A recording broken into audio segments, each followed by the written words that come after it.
Good morning, everybody. It's Wednesday, June 8th, 2022, and we'll get started with our operational overview of the south zone of the Hermits Peak Calf Canyon incident.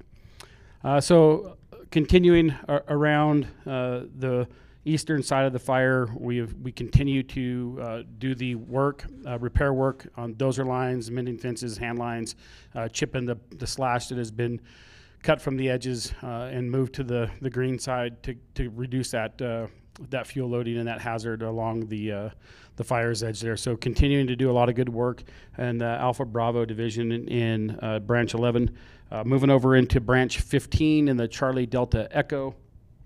Continue to monitor for hotspots in there, but we're also that area has moved into the repair process as well. And so what we got going on there is a lot of chipping action on those perimeter lines where the stuff has been moved from the fire's edge, burn side to the green side, where we can get the chippers into and removing that hazard and chipping that down and kind of breaking up that fuel loading that we left. Coming back up along Division Echo here, still monitoring, still patrolling, still making sure that all those lines are holding and doing any kind of repair work that's been identified in that area. Coming up into Division Foxtrot, where the firing operations had begun a couple days ago. We have gotten that firing operation to a point right now where we've kind of held it up. We're going to be held up for a few days just to kind of monitor and evaluate the need for additional firing as the weather changes and as conditions have changed. And so right now we've got that in a really good spot. The folks out there are confident that where it is along our containment lines, it will still hold and will still stay put where it's at. We do have folks out there that are going to be up there monitoring, continue to mop up and continuing to keep that line secure. Moving down along the proposed indirect dozer line to the Highway 63 corridor coming into Cowles and Geronimo. Still a lot of work that's being done in there as far as putting in our water handling equipment, testing that, and make sure it's all going to be needed or will be able to be used if needed. So a lot of that good work continues. Coming up here into 250 midway through Division India, they've got that line tied in down to the fire's edge.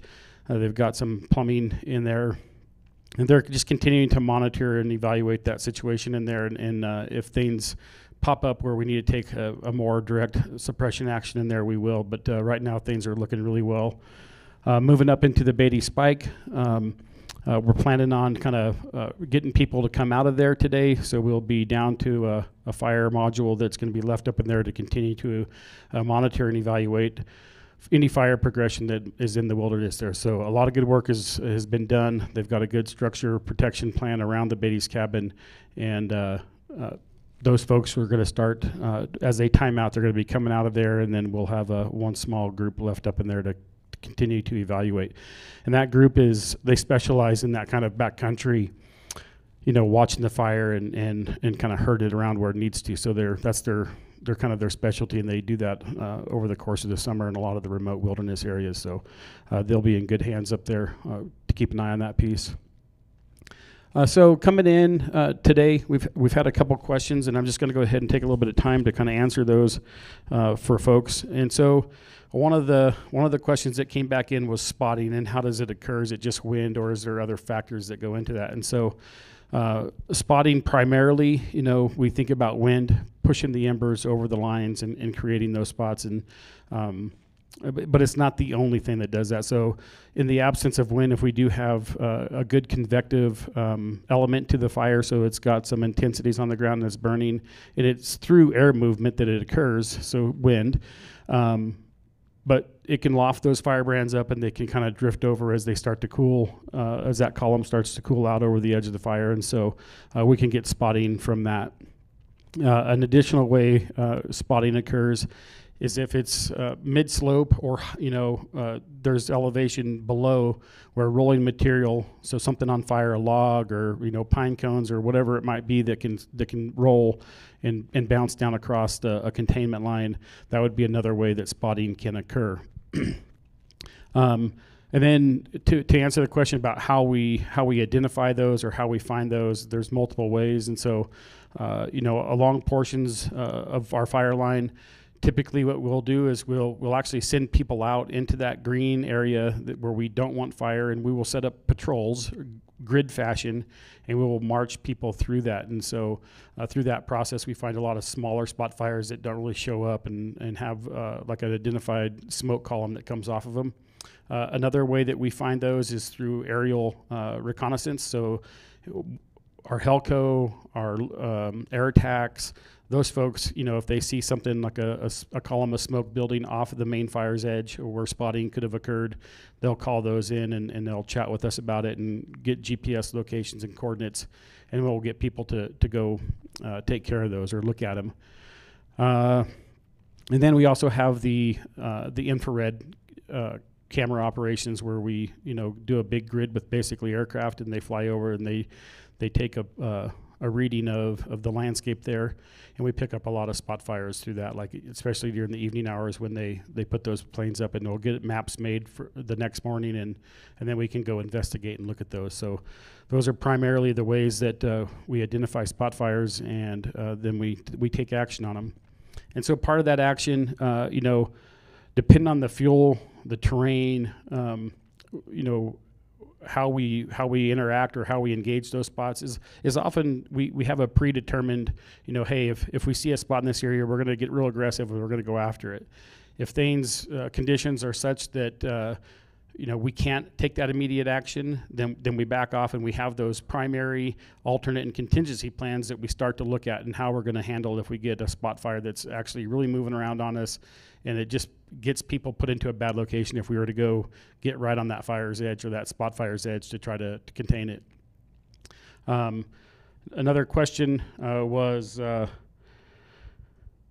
how we work with like the aircraft, the retardant drops, and what kind of communication goes back and forth between that. So our ground firefighters and resources, the folks that are in control or charge out there, we have abilities to talk with the helicopters, we talk with the lead planes and the air attacks, to formulate a plan of communication. And one of the things that's really important in all that is one, having our people out of the way as they make those drops. So the fire retardant that comes out of the fixed wing air tankers, we want to make sure that people are back off the line from those when those come in.